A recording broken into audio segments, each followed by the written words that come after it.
नमस्कार. श्री स्वामी समर्थ सर्वांना. आजच्या व्हिडिओमध्ये तुम्हा सगळ्यांचं खूप खूप स्वागत आहे. स्वामी तुम्हा सगळ्यांना कायम सुखी ठेवो ही स्वामीचरणी प्रार्थना करते आणि आजच्या व्हिडिओला सुरुवात करते. तर आजचा व्हिडिओ असा आहे की आता उद्या आहे शुक्रवार, तर उद्या आहे चैत्र अमावस्या.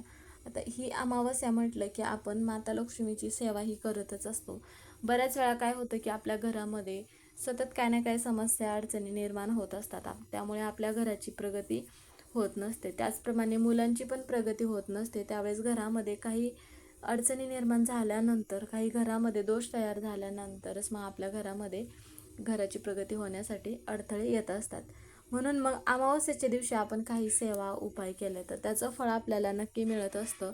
म्हणून मग आपल्याला काय करायचं आहे, 21 तांदळाचे जे दाणे असतात तर त्या 21 तांदळाच्या दाण्यांचा काही उपाय आणि त्याचबरोबर काही सेवा पण करायच्या आहेत. तर त्या कशा पद्धतीने करायचं आहे आणि कोणी करायचं आहे याबद्दलचीच माहिती आपण आजच्या व्हिडिओमध्ये घेणार आहोत. तर व्हिडिओ शेवटपर्यंत बघा म्हणजे तुम्हाला माहिती पूर्णपणे समजेल.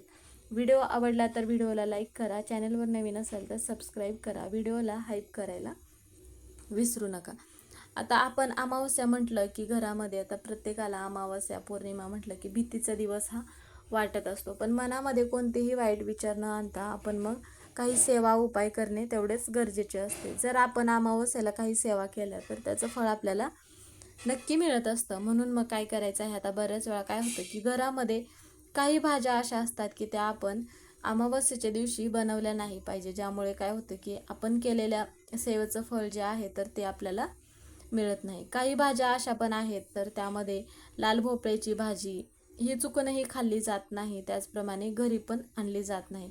त्याचप्रमाणे मांस जे आहे म्हणजेच की तामसिक पदार्थ ज्याला आपण म्हणत असतो की हे जे पदार्थ आहेत तर ते तामसिक पदार्थ, त्यामध्ये मांस म्हणा किंवा मग इतर जे पदार्थ आहेत तर ते पदार्थ पण अमावस्येच्या दिवशी घरी आणले नाही पाहिजे. त्याचप्रमाणे असे म्हटले जाते की सफेद मिठाई म्हणजेच की पांढऱ्या रंगाची मिठाई खाल्ली नाही पाहिजे, कारण की कोणी दिली तरीही चुकूनही खाऊ नये. अशा काही भाज्या आहेत की त्यामध्ये कोबीची भाजी असेल किंवा उडीद डाळ असेल, तर ह्या ज्या भाज्या आहेत तर आपण जर घरामध्ये अमावस्येच्या दिवशी आणल्या पण नाही पाहिजे आणि घरामध्ये ह्या भाज्या चुकूनही बनवल्या नाही पाहिजे. यामुळे काय होतं की आपल्या घरामध्ये जे आपण काही सेवा उपाय करत असतो तर त्याचं फळ आपल्याला मिळत नाही. म्हणून मग अमावस्येच्या दिवशी ह्या ज्या भाज्या आहेत तर ह्या भाज्या खाल्ल्या नाही पाहिजे. तर बऱ्याच वेळा काय होतं की आता अमावस्येच्या दिवशी आपण पितरांना तृप्त करण्यासाठी म्हणा किंवा आपल्या घरातील पितृदोष दूर व्हावा म्हणून आपण बरेच उपाय करत असतो. म्हणून मग त्यासाठी आपल्याला काय करायचं आहे, कणिक म्हण किंवा मग धान्य जे आहे तर ते आपण विकत घेत असतो. तर ते जे कणिक वगैरे असेल किंवा मग काही धान्य वगैरे असेल तर ते पितृदोष लागत असतो. म्हणून मग ते जे आहे तर ते धान्य आपल्याला पितरांना समर्पित होत असते.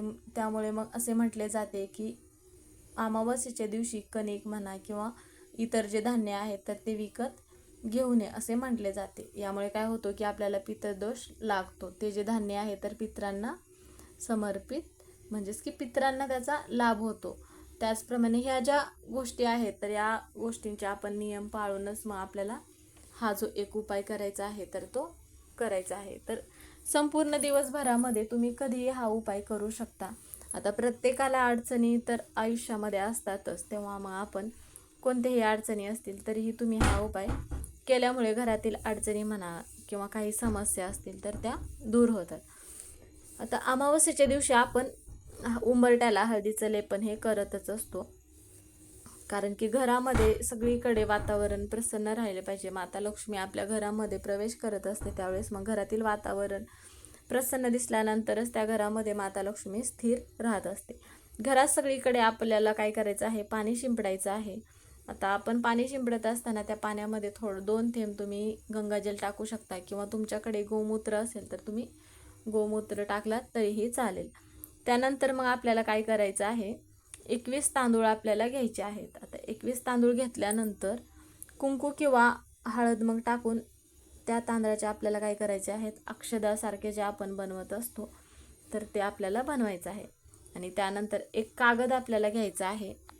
त्या कागदावरती आपल्याला श्रीराम असे लिहायचं आहे. आता आता जो आपण कागद घेणार आहोत तर त्या कागदावरती अगोदर श्रीराम लिहायचं आहे आणि मग 21 तांदूळ एका वाटीमध्ये आपल्याला घ्यायचा आहे आणि जय राम श्रीराम असा जो मंत्र आहे तर तो मंत्र म्हणायचा आहे आणि तो तांदूळ जो आहे तर त्या कागदावर आपल्याला ठेवायचा आहे. आता ह्या ज्या सेवा आहेत, हा जो उपाय आहे करत असताना देवघरापुढे बसूनच आपल्याला हा उपाय करायचा आहे. त्याचप्रमाणे देवघरापुढे एक दिवा प्रज्वलित करायचा आहे आणि धूपदीप लावूनच मग हा उपाय करायचा आहे. मंत्र म्हणून झाल्यानंतर बऱ्याच वेळा काय होतं की आता जे आपण 21 तांदूळ घेतले आहेत तर संपूर्ण 21 वेळा आपल्याला मंत्र म्हणायचा आहे. एक एक तांदळाचा दाणा आपल्याला उजव्या हातामध्ये घ्यायचा आहे आणि मंत्र म्हणून झाल्यानंतर हा तांदळाचा दाणा आपल्याला त्या कागदावरती ठेवायचा आहे आणि नंतर आपल्याला त्या कागदाची पुडी बांधायची आहे आणि त्यावर आपल्याला काय करायचं आहे, आता तुमची जी पण काही इच्छा असेल तर ती इच्छा पूर्ण होण्यासाठी प्रार्थना करायचं आहे. आणि घरामध्ये आपल्याला घराची म्हणा किंवा मुलांची प्रगती होण्यासाठी पण प्रार्थना करायचं आहे. तुमच्या घरामध्ये जर हनुमानाचा फोटो असेल तर त्यावेळेस काय करायचं आहे, ती जी पुडी आहे तर ती पुडी मग आपल्याला फोटो पुढं आपल्याला अर्पण करायची आहे किंवा मग तुमच्या देवघरामध्ये ती पुडी तुम्ही ठेवू शकता. कारण की देवघरामध्ये माता लक्ष्मीची मूर्ती म्हणा किंवा फोटो हा असतोच आणि तुमची इच्छा पूर्ण ज्यावेळेस होईल तेव्हा मग ती जी पुडी आहे तर एखाद्या वाहत्या पाण्यामध्ये तुम्ही ती पुडी सोडून देऊ शकता. आता असा उपाय जो आहे किंवा ही जी सेवा आहे तर आपण उपाय करण्याबरोबरच आपल्याला सेवा पण करायचा आहे, मंत्र स्तोत्र पण म्हणायचं आहे. बऱ्याच वेळा काय होतं की आपण फक्त उपाय करत असतो आणि सेवा करत नाही, त्यामुळे मग कधी कधी आपल्याला त्याचं फळ मिळत नाही. पण आपल्यासाठी ज्या गोष्टी चांगल्या असतील त्याच गोष्टींचं फळ आपल्याला आपले जे गुरु आहेत तर ते देत असतात. तर आपल्याला काय करायचं आहे, जोपर्यंत इच्छा पूर्ण होत नाही तोपर्यंत ती जी पुडी आहे तर देवघरातच ठेवायची आहे. ज्यावेळेस तुमची इच्छा पूर्ण होईल त्यावेळेस मग एखाद्या वाहत्या पाण्यामध्ये तुम्ही सोडू शकता.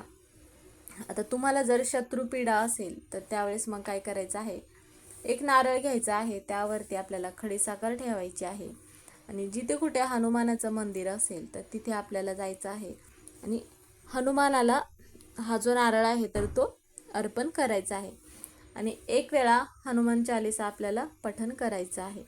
आता तो जो नारळ आहे तर तो नारळ आपल्याला चुकूनही फोडायचा नाही, फक्त मंदिरामध्ये गेल्यानंतर हनुमानाला तो नारळ आपल्याला अर्पण करून यायचा आहे. आता हा उपाय फक्त शत्रूचा त्रास होत असेल तरच तुम्ही हा उपाय करू शकता. म्हणजेच की हनुमानाला जो नारळ आपल्याला अर्पण करायचा आहे हा उपाय फक्त ज्यांना शत्रूचा त्रास असेल तर तीच व्यक्ती मग हा उपाय करू शकते. पण 21 तांदळाच्या दाण्यांचा जो उपाय आहे तर ती घरातील कोणतीही व्यक्ती करू शकते. महिलांना मासिक धर्म असेल तर त्यावेळेस त्यांना हा उपाय करता येणार नाही, त्यावेळेस घरातील इतर व्यक्तींना तुम्ही हा उपाय करायला सांगू शकता. आता जर तुमच्या घरामध्ये सुतक असेल तर त्यावेळेस मग घरामध्ये कोणत्याही व्यक्तीला हा उपाय करता येणार नाही. आता असा जो हा उपाय आहे तर हा उपाय तुम्ही पुढील महिन्यामध्ये जी अमावास्या येईल त्यावेळेस करू शकता. पण ज्यावेळेस आपण मंत्र म्हणत असतो, आता ही चैत्र अमावास्या आहे त्यामुळे या अमावास्याला आपण जय राम श्रीराम हा मंत्र म्हणत असतो. पण पुढील महिन्यात जी अमावास्या येईल त्यावेळेस मग आपण त्या अमावास्येप्रमाणे मग आपल्याला तसे मंत्र स्तोत्र म्हणायचे आहेत. पण कोणतीही अमावास्या आली तर तुम्ही ओम महालक्ष्मी नमः असा मंत्र म्हणून पण अशा पद्धतीचा उपाय करू शकता. कारण की अमावास्येच्या दिवशी माता लक्ष्मी आपल्या घरामध्ये प्रवेश करत असते, आपल्या घरातील दोष दूर होतात, माता लक्ष्मी आपल्या घरामध्ये कायम टिकून राहावी म्हणून अमावास्येला आपण जे उपाय सेवा करत असतो तर त्याचं फळ आपल्याला नक्की मिळत असतं. म्हणून अशा पद्धतीचा एक उपाय तुम्ही करू शकता जेणेकरून तुमच्या पण घराची म्हणा मुलांची खूप प्रगती होईल. तर तुम्हाला माहिती समजलीच असेल. व्हिडिओ कसा वाटला कमेंट करून नक्की सांगा. कमेंटमध्ये श्रीराम हे लिहायला विसरू नका. व्हिडिओ पूर्ण बघितल्याबद्दल धन्यवाद.